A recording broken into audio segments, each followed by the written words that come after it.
It's summer vacations and that means it's time to go on a holiday. Holiday pe na, I usually like to carry homemade food and treats. I recently got these products from Slurrp Farm. This is a brand started by two mothers who are on a mission to unjunk the plates of what children eat. Based on a zero junk promise, the brand has easy to make products that have no preservatives, refined flour, sugar, artificial colors or flavors. I love eating cakes and chaliye आज बनाते हैं एक travel friendly muffin. This is no ordinary muffin.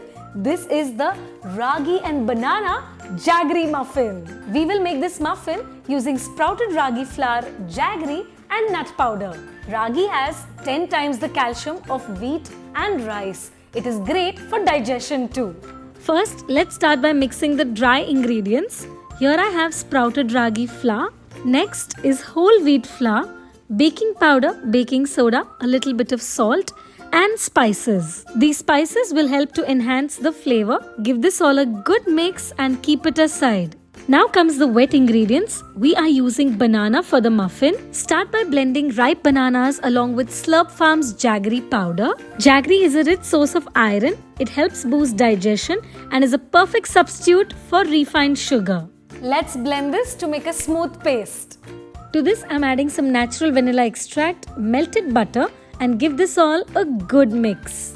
Let's add some nut powder to make the muffins more nutritious. The nut powder is a mixture of almond, pistachio, cashew, turmeric and saffron. Saffron in it is known for its antioxidants and vitamins, and turmeric is known for its anti-inflammatory and anti-allergic properties.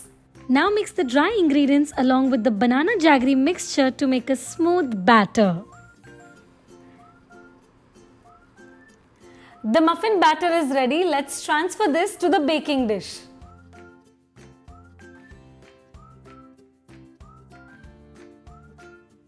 And now it's time to bake these. Bake these in a preheated oven at 180 degrees Celsius for 25 to 30 minutes. Finally, the muffins are ready. Cool these before serving. I hope you enjoyed today's recipe and will make these yummy muffins super soon. Do let me know in the comments box how these turn out for you.